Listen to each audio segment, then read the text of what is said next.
دل کا اجالا شان رمضان ہے، مومنوں کے دل کا اجالا شان رمضان ہے، سارے مہینوں سے ہے، سارے مہینوں سے نرالا شان رمضان ہے، مومنوں کے دل کا اجالا شان رمضان۔ بسم اللہ الرحمن الرحیم۔ مولا یا صلی وسلم دائما ابدا علی حبیبک خیر الخلق کلہم۔ ناظرین اکرام، نعمت افطار کا خصوصی سیگمنٹ ARYQ TV کے لاہور اسٹوڈیو سے براہ راست آپ دیکھ رہے ہیں، اور میں ہوں آپ کا میزبان ڈاکٹر سرور حسین۔ روز کی طرح ہم آغاز کرتے ہیں حمد باری تعالیٰ سے، اور جس چیز کا تعلق اور نسبت باری تعالیٰ سے ہو جائے اس کی عظمتیں اور برکتیں بھی کئی گنا بڑھ جاتی ہیں۔ آج آپ کو چند اشعار میں فرزندان توحید بڑی کثیر تعداد میں اللہ کے گھر میں حاضر ہیں، اور غلاف کعبہ کی جو شان اور عظمت ہے، جو اس گھر کے ساتھ متصل ہونے کی وجہ سے ہے، اس کی مناسبت سے چند اشعار دیکھیے کہ حسن کی شان بڑھاتا ہے غلاف کعبہ، حسن کی شان بڑھاتا ہے غلاف کعبہ، خوب آنکھوں کو لبھاتا ہے غلاف کعبہ۔ بھول جاتے ہیں مجھے حسن کے سارے منظر، بھول جاتے ہیں مجھے حسن کے سارے منظر، جب میرے سامنے آتا ہے غلاف کعبہ۔ پیاس بجھتی ہی نہیں اس کی زیارت کر کے، پیاس بجھتی ہی نہیں اس کی زیارت کر کے، تشنگی اور بڑھاتا ہے غلاف کعبہ۔ کوئی ہاتھوں میں اسے تھام کے رو دیتا ہے، کوئی ہاتھوں میں اسے تھام کے رو دیتا ہے، کوئی آنکھوں سے لگاتا ہے غلاف کعبہ، کوئی آنکھوں سے لگاتا ہے غلاف کعبہ۔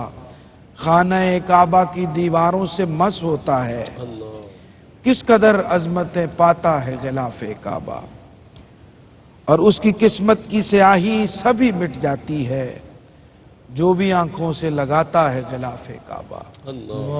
کتنی فریادوں کے کلزم یہاں ضم ہوتے ہیں، کتنی فریادوں کے کلزم یہاں ضم ہوتے ہیں، دم بدم فیض لٹاتا ہے غلاف کعبہ۔ جذب ہوتے ہیں یہاں اشک ندامت کتنے، کیسے دامن میں چھپاتا ہے غلاف کعبہ۔ ایک تسکین مجھے آغوش میں لے لیتی ہے جب بھی سرور نظر آتا ہے غلاف کعبہ۔ اللہ تعالی ہم سب کو حرمین شریفین کی بار بار با ادب حاضری نصیب فرمائے، اپنے اور اپنے حبیب کے در کی زیارت نصیب فرمائے۔ قرآن حکیم کے تعلق سے، قرآن اور اسلام کے تعلق سے آج ہمارا جو موضوع ہے وہ بہت اہم ہے، اور روزانہ کی طرح ہر موضوع اپنی اپنی جہت کے اعتبار سے، اپنی اپنی معنویت کے اعتبار سے لگتا ہے کہ یہ بہت اہم ہے، اور آج کا موضوع بھی اسی طرح سے اہم ہے۔ عدو مبین آج ہمارا ٹاپک ہے قرآن اور اسلام کے تعلق میں، یہ شیطان کے حوالے سے، اور وہ کس طرح انسان کو بہکاتا ہے، کس طرح انسان کو لے جاتا ہے برائی کی طرف، اس کے کیسے اس سے بچا جا سکتا ہے۔ قرآن کریم اس کے حوالے سے ہمیں کیا تعلیم کرتا ہے، انشاءاللہ آج ہم دیکھیں گے۔ ہماری خوش بختی ہے کہ آج ہمارے ساتھ جمعہ کا بابرکت دن ہے، اور استاد گرامی جناب پروفیسر ڈاکٹر محمد طاہر مصطفیٰ صاحب تشریف فرما ہے۔ السلام علیکم۔ وعلیکم السلام۔ بہت شکریہ سر آپ کی تشریف آوری کا۔ جناب قاری محمد یونس قادری صاحب تشریف فرمائے ہمارے ساتھ۔ جمعے کے دن بہت مصروفیت ہوتی ہے، لیکن اس کے باوجود یہ پروگرام میں تشریف فرما ہوتے ہیں، آپ کا بھی بہت شکریہ۔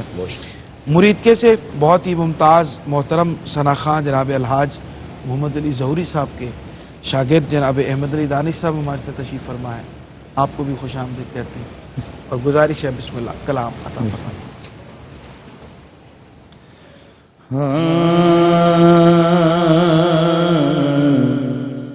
دل یار دا نظرانہ لے یار دیکھ مولائے، دل یار دا نظرانہ لے یار دیکھو لائے محبوب دی مرضی کل لائے یا ٹھکراوے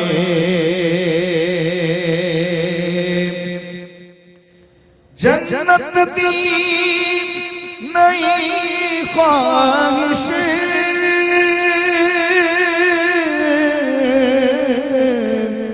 مولا تمنا جنت دی نئی خواہش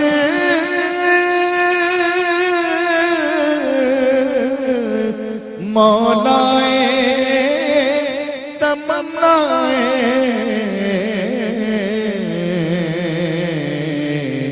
محبوب دے قدماتے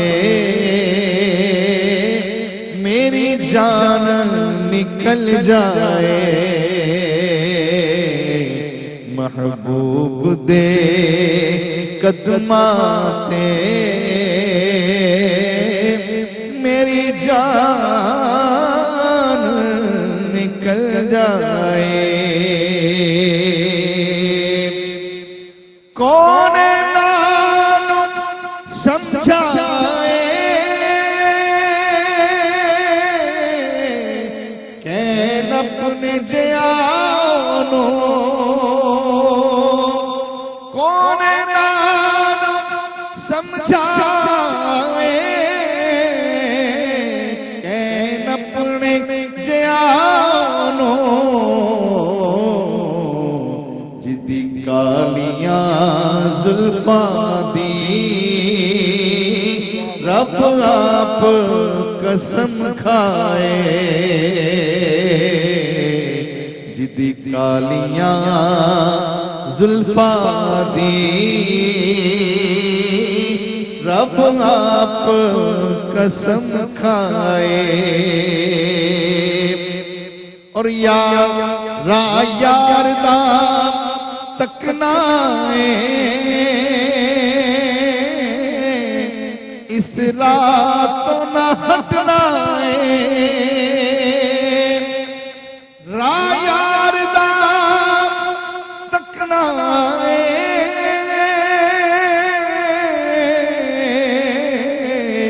اس رات نہ ہٹنا راوچ اڈکانگے او آوے یا نہ آوے فرماتا ہے جنت مزہ آوے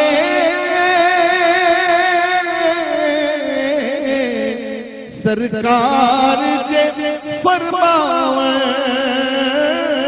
جنت مزہ آوے سرکار جے فرماوے لے آؤ ظہوری نو ایک نعت سنا جاوے لے آؤ ظہوری نو ایک نعت سنا جاوے کیا بات ہے ماشاءاللہ ماشاءاللہ بہت خوبصورت جناب کلام آپ نے عطا فرمایا قبلہ ظہوری صاحب کے درجات اللہ بلند فرمائے اور آپ کو بھی برکتوں سے نوازے سر گفتگو کا ڈاکٹر صاحب آغاز کرتے ہیں اور ہمیں جوائن کیا ہے جناب ڈاکٹر سعید احمد سعیدی صاحب نے بہت شکریہ سر آپ کی تشریف آوری کا بہت شکریہ جمعہ کا دن یقیناً مصروفیت کا ہوتا ہے لیکن آپ تشریف فرما ہوئے بہت شکریہ آپ کا سر گفتگو کا آغاز کرتے ہیں قرآن حکیم جو ہے وہ شیطان کو کھلا دشمن قرار دیتا ہے اس پہ روشنی ڈالیے بسم اللہ آغاز اعوذ باللہ من الشیطان الرجیم بسم اللہ الرحمن الرحیم بہت شکریہ ڈاکٹر صاحب شیطان جو آج ہمارا موضوع ہے اس کی تباہ کاریاں اس کے حملے شیطان ایک خود سرکش طاقت کو کہتے ہیں اپنے لفظی اعتبار سے لفظی معنی کے اعتبار سے اور عربی زبان میں شیطان ایک ایسے سانپ کی قسم کو بھی کہتے ہیں جو بڑا خود سر ہوتا ہے، بڑا سرکش ہوتا ہے۔ یہاں کلام اللہ میں جہاں عدو مبین کہا گیا ہے ڈاکٹر صاحب، وہ سورہ بقرہ کی آیت نمبر 208 ہے، ٹھیک، جس میں نہایت ہی معنی خیز انداز میں تخاطب ہے اللہ رب العزت کا۔ وہ یہ ہے کہ یا ایھا الذین آمنوا ادخلوا فی السلم کافہ، ٹھیک، ولا تتبعوا خطوات الشیطان انہ لکم عدو مبین، کہ اے ایمان والو اسلام میں پورے کے پورے داخل ہو جاؤ۔ ٹھیک، اچھا، اب یہاں بڑی قابل غور بات ہے کہ یہ نہیں ارشاد یہاں پر کہ اے لوگو کفر سے ہٹ کر اسلام لے آؤ اور شیطان کے رستوں کی پیروی نہ کرو۔ صحیح، تخاطب براہ راست ایمان والوں سے ہے، کیونکہ شیطان کا جو حملہ ہوتا ہے نا وہ سب سے پہلے ایمان پر ہوتا ہے اور ایمان والوں پر ہوتا ہے۔ صحیح، یہی اس کی دشمنی ہے کہ کوئی ایمان سے پیچھے ہٹ جائے، اس کے ایمان میں دراڑ آ جائے۔ تو یہاں پر اللہ رب العزت نے بطور خاص یہ ارشاد فرمایا کہ ہمیں چاہیے کہ تم اسلام میں پورے کے پورے داخل ہو جاؤ۔ پورے کے پورے داخل ہونے سے مراد کیا ہے اور آگے کیوں لنک اپ کیا کہ ولا تتبعوا خطوات الشیطان؟ پورے کے پورے داخل ہونے کی تاکید کیوں ہے؟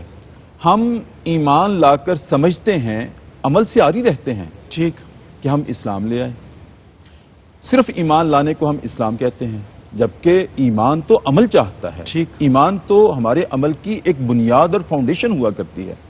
پھر اگر ہم عمل بھی کرتے ہیں تو اتنا سا کرتے ہیں، کبھی دل چاہا کر لیا، جو چاہا کر لیا، صحیح، اور جو چاہا نہ کیا، اپنی سہولت اپنی سہولت دیکھتے ہیں عمل کے اعتبار سے بھی۔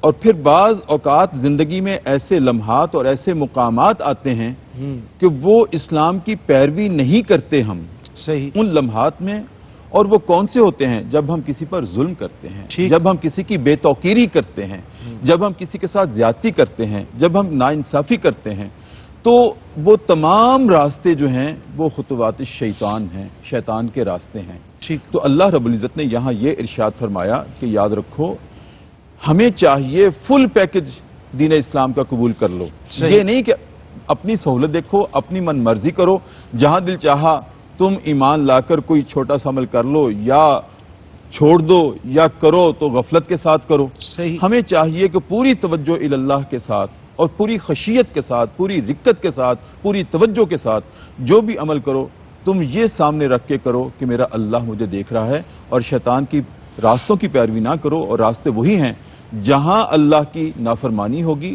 جہاں اللہ اور اس کے رسول کی حکم عدولی ہوگی، وہ شیطان کے راستے ہیں، کیونکہ یہ تمہارا کھلا دشمن ہے۔ بالکل ٹھیک ہے۔ اچھا ڈاکٹر صاحب، گفتگو کا آغاز ہم نے کر لیا اور بنیادی گفتگو قبلہ ڈاکٹر صاحب نے عطا فرمائی ہے۔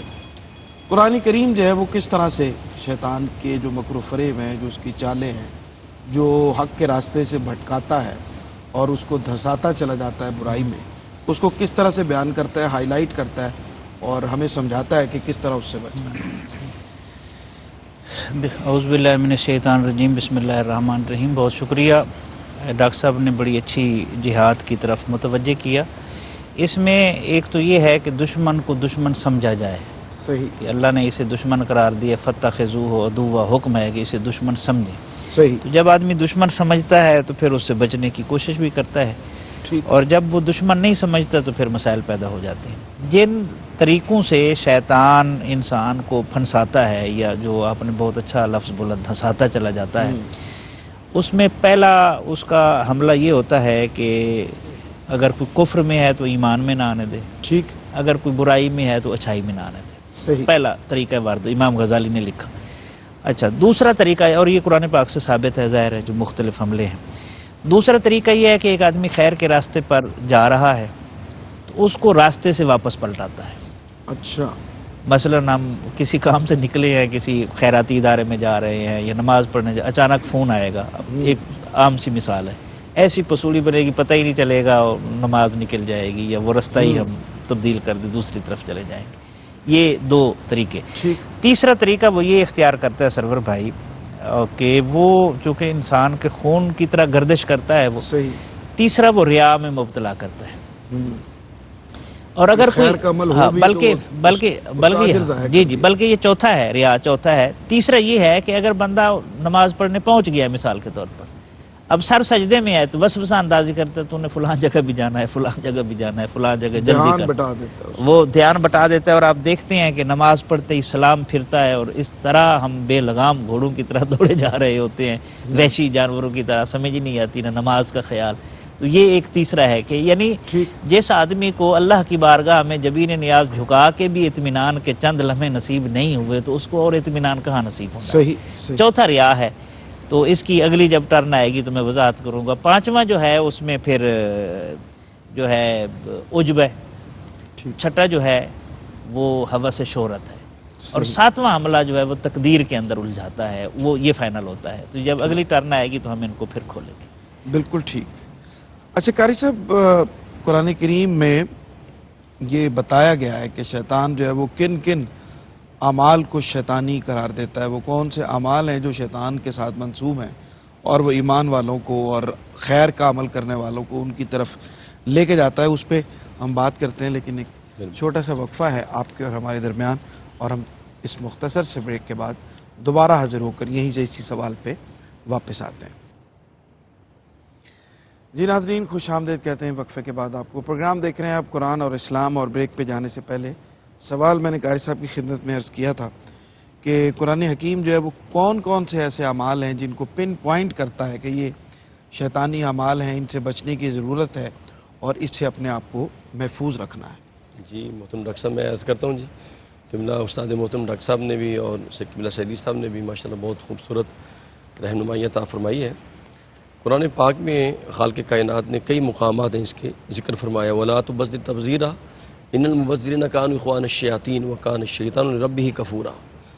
تو اسی طرح ہر وہ راستہ، بہت سی آیات میرے پیش نظر ہیں، لیکن ایک میں جملہ عرض کرتا ہوں کہ جو حق کے راستے پر جہاں بھی انسان حملہ کرتا ہے، صراط مستقیم پر حملہ کرتا ہے، اور قرآن نے اس کی ایک بڑی واضح مثال بیان فرما دی. فرمایا فَبِمَا أَغْوَيْتَنِي لَأَقْعُدَنَّ لَهُمْ صِرَاطَكَ الْمُسْتَقِيمَ. فرمایا کہ وہ حق کے راستے پر قسم کھا کے اس کو کہتا ہے کہ میں حملہ کروں گا. حملہ کہاں پہ کروں گا؟ فرمایا کہ مِن بَيْنِ أَيْدِيهِمْ وَمِنْ خَلْفِهِمْ وَعَنْ أَيْمَانِهِمْ وَعَنْ شَمَائِلِهِمْ وَلَا تَجِدُ أَكْثَرَهُمْ شَاكِرِينَ. فرمایا وہ آگے سے حملہ کرتا ہے، وہ پیچھے سے حملہ کرتا ہے، وہ دائیں سے حملہ کرتا ہے، وہ بائیں سے حملہ کرتا ہے. اس نے قسم کھا رکھی ہے کہ لوگوں کو ناشکرا بنا دے. جس طرح حضور قبلہ سعیدی صاحب نے فرمایا تھا کہ جب بندہ راہ حق پر گامزن ہوتا ہے نا تو شیطان حملہ کرتا ہے، راستے میں رکاوٹیں حائل کرتا ہے، دیواریں حائل کرتا ہے. مثال کے طور پر ایک بندہ جہاد کے راستے پر جا رہا ہے تو وہ راستے پہ حملہ کرے گا کہ تیری جان تلف ہو جائے گی، تیری بیوی کا کیا بنے گا، کوئی اور شادی کر لے گا، تیرے بچوں کا کیا بنے گا، تیرا مال کدھر جائے گا. تو جب بندہ راہ حق پر گامزن ہوتا ہے تو شیطان ہر راستے پر حملہ کرتا ہے. کوئی جگہ ایسی نہیں جہاں شیطان حملہ نہ کرے. اور شیطان کا حملہ جو ہے وہ جس طرح سعیدی صاحب قبلہ نے فرمایا کہ وہ انسان کے رگوں کے اندر دوڑتا ہے. رگ جس طرح خون حرکت کرتا ہے وہ ہر جگہ پہنچ جاتا ہے اور حملہ کرتا ہے. تو کریم آقا علیہ الصلوۃ والسلام نے فرمایا کہ ہر انسان کے ساتھ شیطان ہے، لیکن اللہ پاک نے میرے شیطان کو بھی مسلمان کر دیا. یہ کریم آقا علیہ الصلوۃ والسلام کا ترہ امتیاز ہے. اب دیکھیے گا کہ شیطان راہ حق پر جب بندہ چل رہا ہوتا ہے، شیطان اپنا تخت بچھاتا ہے پانی پہ اور تخت بچھا کے اعلان کرتا ہے اپنے چیلوں کو، سب کو طلب کرتا ہے کہ آؤ اور تم کیا کر کے آئے ہو. تو تمام چیلے آ کے بتاتے ہیں جی میں نے یہ کیا، میں نے یہ کیا، میں نے فلاں کو راہ حق سے ہٹا دیا، میں نے فلاں کے اللہ کی نافرمانی کروا دی، میں نے فلاں سے اللہ کا جو حکم ہے اسے طلب کر لیا. تو شیطان کہتا ہے تم نے بہت بڑا کام نہیں کیا. ایک بندہ اینڈ پہ آتا ہے، وہ کہتا ہے اس کا چیلا، وہ کہتا ہے جی میں نے یہ کام کیا، میاں بیوی کے درمیان میں نے نفاق ڈال دیا، میں نے ان کے اندر لڑائی پیدا کر دی ہے. تو وہ کہتا ہاں اس سے تو کئی خاندان تباہ ہوں گے، یہ تو نے بہت اچھا کام کیا. پھر شیطان ایک جگہ پہ حدیث پاک کے اندر آتا ہے، مسلم شریف کے اندر حضرت جابر رضی اللہ عنہ سے مروی ہے، فرماتے ہیں شیطان کہتا ہے کہ میں اسے تاج عطا کروں گا جو سب سے بڑا کام کرے گا. اپنے چیلوں کو کہتا ہے.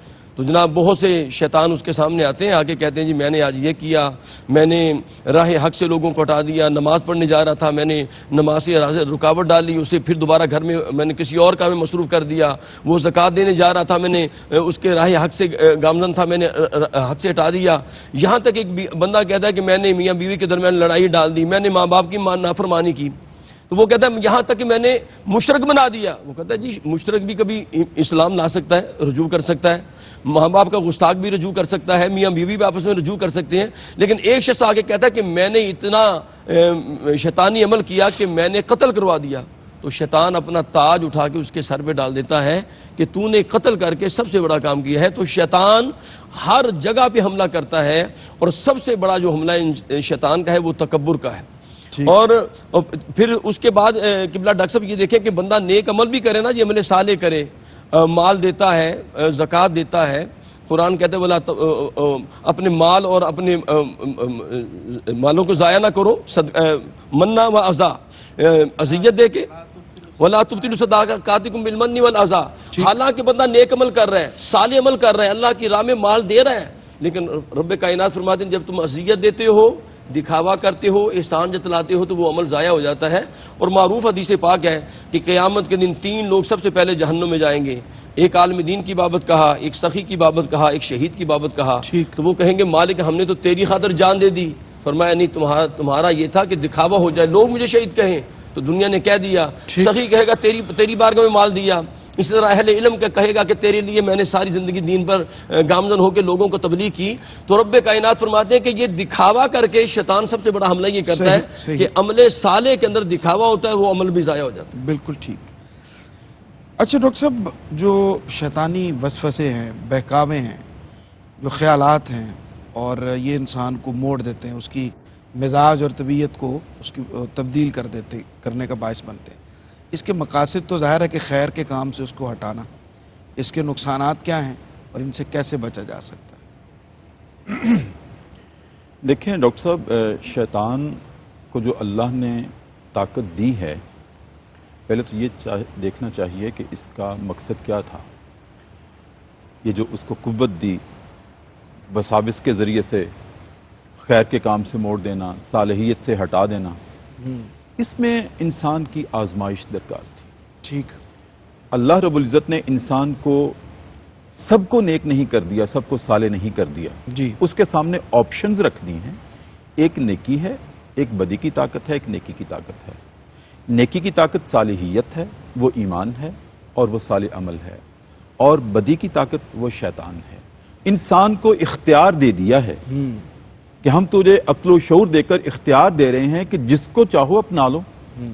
اب جب اللہ رب العزت نے یہ ارشاد فرمایا تھا کہ میں زمین پر اپنا خلیفہ بنانا چاہتا ہوں, اسی شیطان نے کہا تھا نا کہ یا اللہ ہم تیری عبادت نہیں کرتے. تو شیطان جو تھا یہ اس ملائکہ کے گروہ سے تھا جس کو جن کہتے ہیں, اور یہ بہت عبادت گزار تھا, صالحیت میں بہت عروج پہ تھا, اور اس کو اللہ رب العزت نے آسمان دنیا کی عملداری بھی نصیب کر رکھی تھی. اللہ اکبر. اور تیسرا یہ کہ اس کے سامنے جب آدم کو سجدہ کرنے کے لیے کہا تو پھر اس نے تکبر کیا. جیسے قاری صاحب نے کہا, ان 3 پیراؤں کے ساتھ شیطان جب راندہ درگاہ ہوا کہ اپنے اقتدار کا تکبر کیا اور اپنی عبادت کا تکبر کیا, اور پھر یہ تکبر کیا کہ میں آگ سے بنا ہوا ہوں اور یہ خاک سے بنا ہوا ہے, یہ مٹی سے بنا ہوا ہے. شیطان کو شاید یہ سمجھ نہیں آئی کہ آگ تو جلانے کا کام کرتی ہے, آگ تو فنا کرتی ہے, اور زمین تو جلا بخشتی ہے, مٹی تو جلا بخشتی ہے, مٹی تو زندگی عطا کرتی ہے. ایک بیج بوئیں اس میں زندگی عطا ہوتی ہے, اور اسی بیج کو آگ میں رکھ دیں وہ جل کر خاک ہو جاتا ہے, راکھ ہو جاتا ہے. تو دیکھیں یہی پھر شیطان تھا کہ جس نے سب سے پہلا حملہ آدم اور حوا پہ کیا. جب اللہ نے منع کر دیا تھا کہ تم جنت میں رہو بسو, لیکن اس درخت کے پاس نہیں جانا, اپنی اطاعت کا امتحان تھا نا. اب شیطان نے وہاں وسوسہ ڈالا اور آدم اور حوا کو بھی مجبور کر دیا کہ اس درخت کو چھو لیں اور ہاتھ لگا لیں. تو اللہ رب العزت نے پھر آدم اور حوا کو بھی جنت سے نکال دیا, اتار دیا, اور شیطان کو بھی راندہ درگاہ کر دیا. جب راندہ درگاہ کیا تو پھر اس نے کہا تھا کہ الہ العالمین اب مجھے مہلت چاہیے کہ میں تیرے بندوں کو بھٹکاؤں گا, چونکہ میں تو عبادت گزار تھا, میری تو بڑی تعظیم تھی, تکریم تھی, اب جب راندہ درگاہ کر ہی دیا تو مجھے مہلت چاہیے. تو اللہ نے مہلت بھی دے دی, کس بنیاد پہ دے دی، کس آس پہ دے دی، کس مان پہ دے دی کہ جو تیرے بندے ہوں گے وہ تو تیرے بہکاوے میں آئیں گے، لیکن جو رحمان کے بندے ہوں گے وہ تیرے بہکاوے میں نہیں آ سکیں گے۔ اور وہی ہوا کہ حضرت ابراہیم علیہ السلام، جیسے ڈاکٹر صاحب نے بھی اور قاری صاحب نے بھی اشارہ کیا کہ انسان جب اللہ کے راستے میں چلتا ہے تو ابراہیم علیہ السلام بھی اپنے بیٹے کو انگلی پکڑ کے اللہ کی راہ میں قربان کرنے کے لیے جب جا رہے تھے تو ہم شیطان کو جو کینکریاں مارتے ہیں کیوں مارتے ہیں؟ ایک جگہ پر شیطان بچہ بن کے آیا تھا اور اسماعیل علیہ السلام کو کہنے لگا کہ تم تو میرے دوست ہو، یہ تمہارا باپ قربان کرنے کے لیے تمہیں ذبح کرنے کے لیے لے کے جا رہا ہے۔ تو باپ سمجھ گیا، ابراہیم علیہ السلام سمجھ گئے کہ یہ شیطان ہے جو بہکا رہا ہے، تو کینکریاں ماری، آگے چل کر وہ جوان کی شکل میں آیا، پھر آگے چل کر وہ بوڑھے کی شکل میں آیا اور تاکید کرنے کی کوشش کی کہ کہیں اللہ کے راستے سے ہٹا دے۔ کہا کہ میری بات تو مان لو، میں تو بوڑھا ہوں۔ وہ بچے کی بات نہیں مانی، جوان کی بات نہیں مانی، میری بات تو مان لو۔ کن کن شکلوں میں شیطان انسان پر حملہ آور ہوتا ہے، لیکن رحمان کے بندے اللہ کے راستے پر چلتے رہے۔ کیا بات ہے سر، اس حوالے سے انشاءاللہ واپس آتے ہیں تو رحمان کے بندے کیسے اس کے حملوں سے بچتے ہیں اور اس کا ذکر خاص طور پہ اللہ تعالیٰ نے کیا، اس پہ بات کرتے ہیں۔ شیطان کی پیروی کرنے سے نقصانات کیا ہوتے ہیں، نتائج کیا برآمد ہوتے ہیں، حاصل کیا ہوتا ہے بندے کو؟ کشش اتنی زیادہ ہے اس کی پیروی کرنے کی، اس سے ملتا کیا ہے وقتی لذات کے علاوہ؟ سب سے پہلا جو نقصان ہوتا ہے، انسان شرف انسانیت سے گر جاتا ہے۔ ٹھیک، سب سے بڑا نقصان یہ ہے، یعنی جسے وَلَقَدْ کَرَّمْنَا بنی آدم کا تاج تکریم انسانیت کا اللہ نے پہنایا، اس سے بندہ گر جاتا ہے۔ دوسرا، جب وہ شرف انسانیت سے گرتا ہے تو پھر اور انسانوں کو بھی وہ اس شرف سے محروم کرنے میں لگ جاتا ہے، ٹھیک، اور یہ ایک پوری تحریک بن جاتی ہے۔ اور جو طریقے استعمال کرتا ہے اس میں سب سے مؤثر ترین اس کا جو ہتھیار ہے نا، جی، وہ ہے فحاشی، بے حیائی، جو کہ حدیث پاک ہے ایمان اور حیا لازم ملزوم ہے، جب ان میں سے ایک رخصت ہوتا ہے تو دوسرا چلا جاتا ہے، ساتھ چلا جاتا ہے۔ تو یہ فحاشی کے ذریعے سے پھر مختلف طریقے سے سوالات جو ہے وہ اٹھاتا ہے، شیطان جو ہے وہ مختلف طریقے سے سوالات اٹھاتا ہے، وسوسہ اندازی کرتا ہے۔ وسوسہ اندازی مختلف اس کی جہتیں ہو سکتی ہیں اور اس کے مختلف رنگ ہو سکتے ہیں۔ وسوسہ اندازی مطلب برا عمل ہے، اسے نیک کر کے وہ پیش کرے گا۔ جب ایک دفعہ بندہ پھنس جائے گا تو پھر اس کو نکالنے کے لیے پھر اور برائی کا راستہ دکھائے گا، پھر اس میں پھنسے گا تو پھر اور برائی دکھائے گا۔ ایک حدیث پاک میں ایک راہب کا واقعہ ہے کہ ایک مالک نے اپنی لونڈی کا گلا دبایا، پھر اسے کہا جی، اس شیطان نے وسوسہ ڈالا، اس کو راہب کے پاس لے آیا، وہ حکمت جانتا تھا۔ جب راہب کے پاس آیا، راہب نے اس کے ساتھ بدکاری کر دی، پھر اس کے ذہن میں وسوسہ ڈالا تو پکڑا جائے گا اس لیے قتل کر دے، پھر قتل کر دیا۔ پھر مالکوں کے ذہن میں وسوسہ ڈالا، حتیٰ کہ وہ سب کو جب راہب کو قتل کیا جانے لگا تو اس شیطان نے کہا میرا تیرے ساتھ کوئی تعلق نہیں۔ اور یہ ایک پوری کی پوری مطلب بڑے پلان کے ساتھ وہ چلتا ہے اور گمراہ کرتا ہے۔ اس میں ایک بات جو ہمیشہ ذہن میں رہنی چاہیے، یہ جو دعا سکھائی گئی ہے نا، ولا حول ولا قوت الا باللہ العلی العظیم، یہ مسلسل پڑھتے رہنی چاہیے، بچ جاتا ہے۔ اور دوسرا، اللہ نے جو ایک دائرہ کار دیا ہے نا زندگی گزارنے کا، الحمدللہ الذی احیانی بعد ما اماتنی سے شروع ہو کر اللہم بسمک اموت و احیا، اس میں 5 نمازیں ہیں، ذکر اذکار ہیں، مسنون چیزیں ہیں۔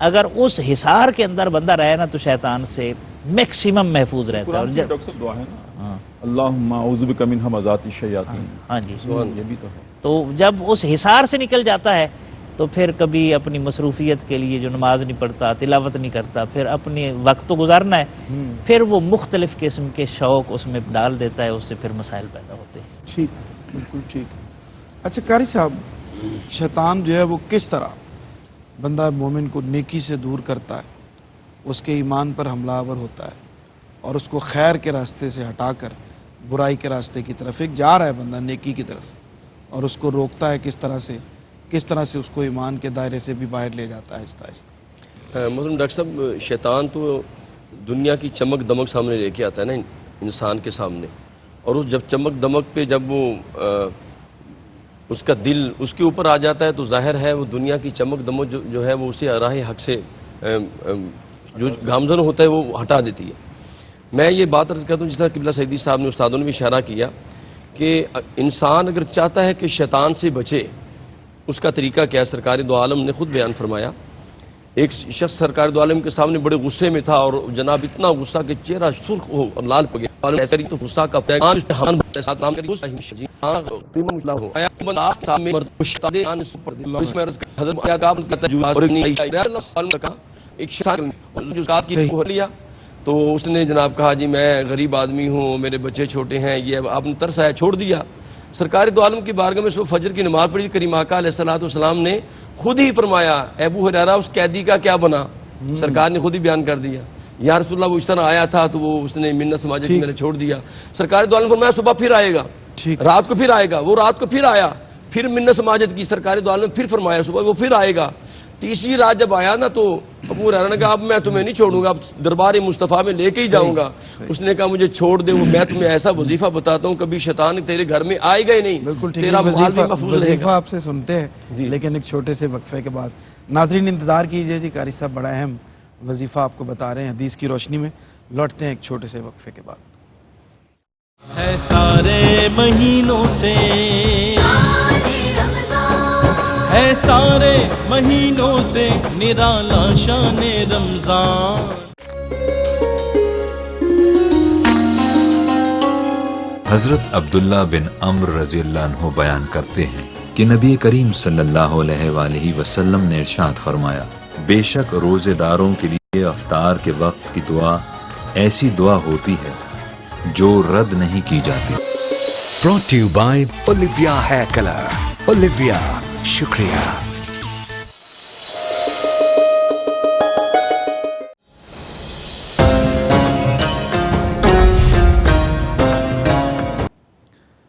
جی ناظرین خوش آمدید کہتے ہیں وقفے کے بعد آپ کو. پروگرام دیکھ رہے ہیں آپ قرآن اور اسلام, اور جناب قاری محمد یونس قادری صاحب بریک پہ جانے سے پہلے وظیفہ بیان کرنے لگے تھے حدیث مبارکہ کی روشنی میں. بسم اللہ قاری صاحب عطا فرمائیے. جی قبلہ ڈاکٹر صاحب میں عرض کر رہا تھا کہ وہ زکوٰۃ کا مال تھا اور سیدنا ابو ہریرہ رضی اللہ عنہ کے پاس محفوظ تھا, تو 3 رات وہ چوراتا رہا. اور جب منت سماجت کر کے وہ کہتا کہ مجھے چھوڑ دو تو چھوڑ دیتے تھے. تو ہر دفعہ جب نماز فجر کی سرکار دو عالم کی بارگاہ میں پڑھتے تو کریم آقا علیہ الصلوۃ والسلام فرمایا کرتے تھے وہ پھر آئے گا.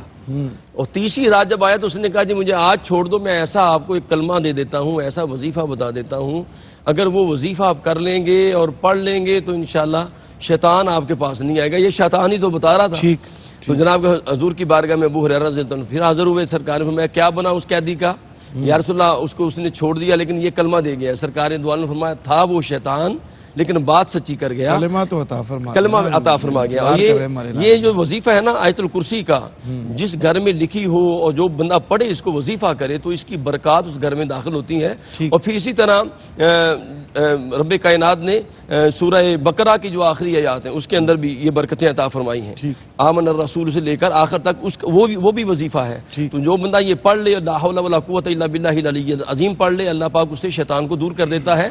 اور قبلہ ڈاکٹر صاحب آپ کی اجازت سے جو میں نے بات عرض کی تھی کہ سرکار دو عالم نے فرمایا جو میرا ہمزاد ہے وہ ہمزاد بھی شیطان ہی ہوتا ہے. تو میں نے شیطان کا جملہ کہا تھا تو سیدی صاحب نے میری اصلاح فرمائی.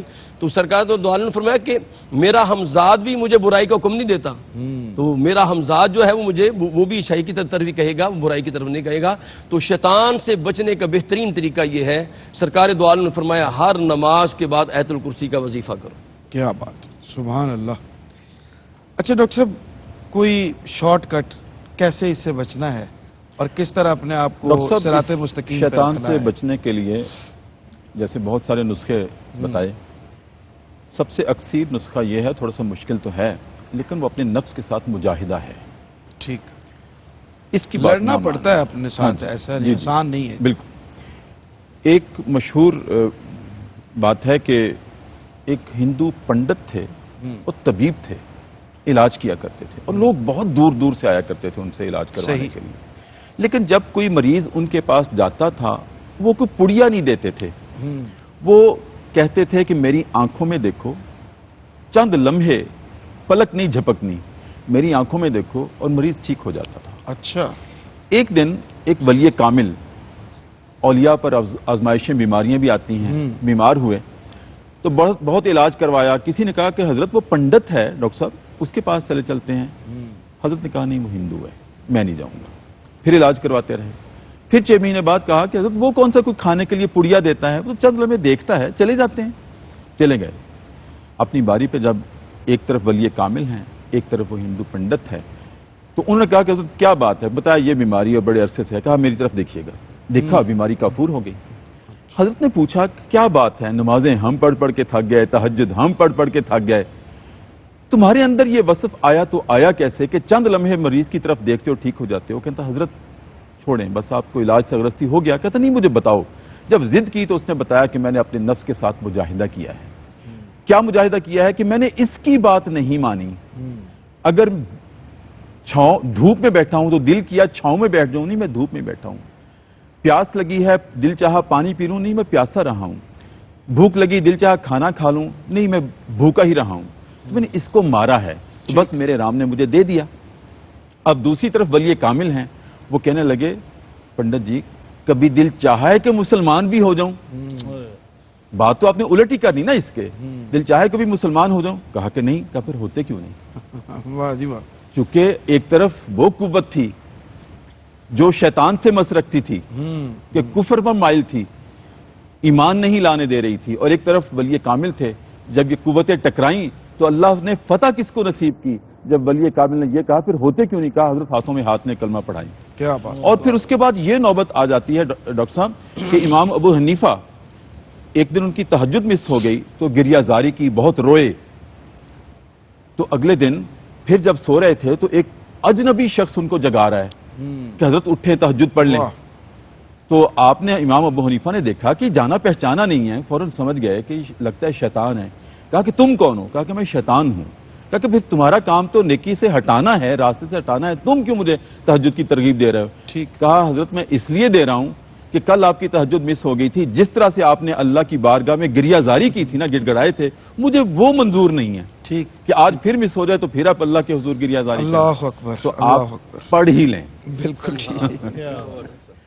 ڈاکٹر صاحب کیا فرماتے ہیں؟ کچھ چیزیں آپ نے پہلے اس سے فرمایا تھا کہ ہاں جی، اس میں نا 4 چیزیں تو بیان کر دی تھیں۔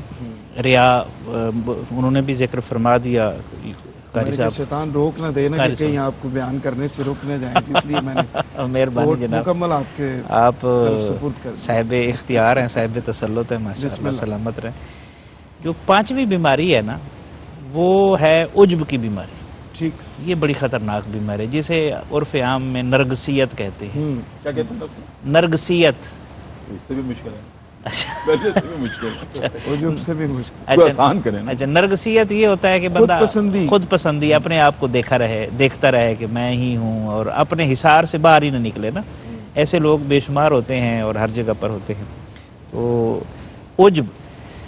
عجب میں یہ بھی ہوتا ہے کہ بندہ جب عجب میں پڑتا ہے نا تو آہستہ آہستہ پھر عجب اس کو تکبر اور پھر نافرمانی کی طرف، حقارت، تحقیر، اگلی منزل پھر تحقیر ہے لوگوں کی۔ اگلی جو ہے نا بیماری شیطان جس میں مبتلا کرتا ہے ڈاکٹر صاحب، وہ ہے ہوس شہرت۔ ٹھیک۔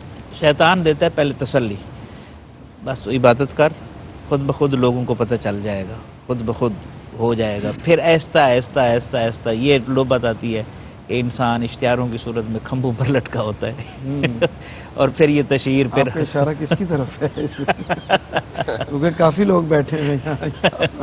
تو وہ یہ پھر یہ سلسلہ بڑھتا جاتا ہے، پھر ہر معاملے میں اپنی تشہیر جو ہے وہ اس کی آ جاتی ہے، اللہ کی رضا پھر صحیح۔ اور بندہ جب اس سے بھی بچ نکلے، یعنی اب دیکھیں نا ہر بندے کے لیے علیحدہ حملہ رکھا ہوا ہے۔ امام غزالی کتنے بڑے ماہر نفسیات ہیں۔ 7واں حملہ پھر تقدیر میں، جو بخشنا ہے تو اس نے بخشنا ہے، عذاب ہونا ہے تو اس نے دینا ہے، اس لیے ہمارے اعمال سے کچھ نہیں ہوتا۔ اس پر آخری بات میں کر دوں جی، یہ تاکہ کسی کے ذہن میں اگر آئے، مولانا روم رحمۃ اللہ علیہ کے پاس ایک نوجوان آیا اور اس نے کہا جی حضرت نماز میں سکون ہی نہیں ملتا ہے، اس لیے میں نے آئندہ نماز نہیں پڑھنی۔